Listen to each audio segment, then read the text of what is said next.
आणि यानंतर शेतकऱ्यांसाठी आनंदाची बातमी। कर्जमाफीचा पहिला हप्ता वितरित करण्यात आलाय। 6.22 लाख शेतकऱ्यांच्या खात्यावर 5029 कोटी रुपये ट्रान्सफर झाले। नमस्कार शेतकरी मित्रांनो, आजच्या ताज्या बातम्या।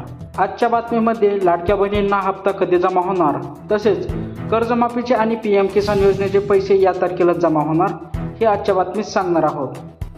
माहिती जाणून घेण्यासाठी कृपया ह्या बातम्या संपूर्ण बघा। तर पाहू आजच्या 40 ताज्या बातम्या। कर्जमाफी आणि अपात्र शेतकरी। राज्यातील तब्बल 1 लाखाहून अधिक शेतकरी कर्जमाफीच्या प्रक्रियेमध्ये अपात्र ठरले आहेत। तर पात्र ठरलेल्या शेतकऱ्यांच्या बँक खात्यांमध्ये पैसे जमा करण्याची प्रत्यक्ष प्रक्रिया आता वेगाने सुरू करण्यात आली आहे। पीएम किसान योजना मुदतवाढ। केंद्र शासनाकडून पीएम किसान सन्मान निधी योजनेला थेट 2023 पर्यंत म्हणजेच 2023च्या पुढील काळासाठी 2031 पर्यंत मोठी मुदतवाढ देण्यात आल्याची अत्यंत महत्त्वाची बातमी समोर आली आहे। धान उत्पादक शेतकऱ्यांना बोनस।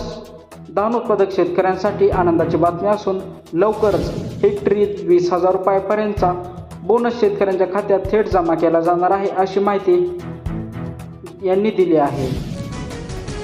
पीएम किसानसाठी जमिनीकरण प्रमाणीकरण। जर शेतकऱ्यांकडे जमिनीचे योग्य प्रमाणीकरण किंवा कागदपत्रे नसतील तर येत्या काळात त्यांचा पीएम किसान योजनेचा हप्ता अडकण्याची शक्यता वर्तवण्यात आली आहे। पंतप्रधान सूर्यघर मोफत वीज योजना। या योजनेअंतर्गत 19,000हून अधिक ग्राहकांच्या बँक खात्यांमध्ये तब्बल 153 कोटी रुपयांचे भरघोस अनुदान यशस्वीरित्या जमा करण्यात आले आहे। यवतमाळ व वर्धा कर्जमाफी अपडेट। वर्धा जिल्ह्यातील बाभुळगाव तालुक्यात जिल्हा मध्यवर्ती बँकेचे 2483 शेतकरी कर्जमाफीसाठी पात्र ठरले आहेत। तर दुसरीकडे केळी उत्पादकांची कागदपत्रे पूर्ण असूनही अधिकाऱ्यांमुळे पैसे न मिळाल्याने संताप व्यक्त होत आहे। शासकीय कांदा खरेदी व ई-केवायसी अडचणी। शासकीय कांदा खरेदीमध्ये ए ग्रेडच्या नावाखाली शेतकऱ्यांची वारंवार पिळवणूक होत आहे। 36,569 शेतकऱ्यांचे सुमारे 17 कोटी रुपयांचे अनुदान केवळ ई-केवायसी मधील तांत्रिक अडचणीमुळे अडकले आहे। परभणी अतिवृष्टी नुकसान। परभणी जिल्ह्यात झालेल्या मुसळधार अतिवृष्टीमुळे तब्बल 4,408 हेक्टर क्षेत्रावरील पिकांना व शेतजमिनीला फटका बसला असून याचा सविस्तर अहवाल विभागीय कृषी संचालकांकडे सादर करण्यात आला आहे। लाडकी बहीण योजनेची अंतिम यादी। पालघर जिल्ह्यासह राज्यभरात मुख्यमंत्री माझी लाडकी बहीण योजनेची अंतिम यादी जाहीर झाली असून यामध्ये 1.66 कोटी महिला पात्र तर 80.71 लाख महिला अपात्र ठरल्या आहेत। एकुलते एक मुलीचे उच्च शिक्षण अनुदान। कुटुंबातील एकुलत्या एक मुलीला उच्च शिक्षणासाठी पुढे पाठवण्यासाठी व आर्थिक आधार देण्यासाठी राज्य शासनाकडून तब्बल 72,400 रुपयांचे विशेष अनुदान दिले जाणार आहे। जालना व भंडारा वीज बिल दिलासा। जालना जिल्ह्यातील तळणी शाखेतील 125 शेतकऱ्यांना 3.83 कोटींचा कर्जमाफी मिळालेली आहे। तर भंडारा विभागातील 32,000 वीज ग्राहकांचे 4,85 लाखांचे थकीत वीज बिल माफ करण्यात आलेले आहे। पीक विमा आणि जुने ट्रिगर नियम। जुन्या ट्रिगरच्या नियमांसह पीक विमा योजना पुन्हा लागू करावी आणि विम्याचे अर्ज भरण्याची मुदत 30 ऑगस्टपर्यंत वाढवून द्यावी अशी जोरदार मागणी शेतकऱ्यांकडून केली जात आहे। रेशीम कोष लिलाव विक्रम। सोलापूर जिल्ह्यामध्ये प्रथमच रेशीम कोशांचा भव्य लिलाव पार पडला असून महाराष्ट्रात विक्रमी असा तब्बल 825 रुपये प्रति किलोचा दर मिळाल्याने रेशीम उत्पादक शेतकऱ्यांना मोठा दिलासा मिळालेला आहे।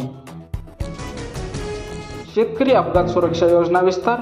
गोपीनाथ मुंडे शेतकरी अपघात सुरक्षा सानुग्रह अनुदान योजनेला आणखी 3 वर्षाची मुदतवाढ देण्यात आली असून आता यामध्ये भूमिहीन शेतमजूर आणि महिला शेतकऱ्यांसह कुटुंबातील सर्व सदस्यांचा समावेश असणार आहे। गॅस ई-केवायसी अंतिम मुदत। घरगुती गॅस ग्राहकांसाठी 16 ऑगस्ट ही केवायसी करण्याची शेवटची हेडलाईन्स किंवा मुदत आहे। जर वेळेत ई-केवायसी केली नाही तर गॅस सिलेंडरची रिफिल आणि मिळणाऱ्या सबसिडी याचा थेट परिणाम होणार आहे। प्लॅस्टिकच्या नवीन नोटा। आरबीआय गव्हर्नर संजय मल्होत्रा यांच्या माहितीनुसार भारतात लवकरच 10 आणि 20 रुपयांच्या नोटा बदलून त्याऐवजी अधिक टिकाऊ आणि प्लॅस्टिकच्या नवीन नोटा चलनात आणल्या जाण्याची शक्यता आहे। ठिबक सिंचन योजना निधी ठिबक सिंचनासाठी शेतकऱ्यांना प्रोत्साहन देण्यासाठी 55% अनुदानाग्रह दुसऱ्या टप्प्यामध्ये तब्बल 206 कोटी रुपयांचा मोठा निधी मंजूर करण्यात आला आहे.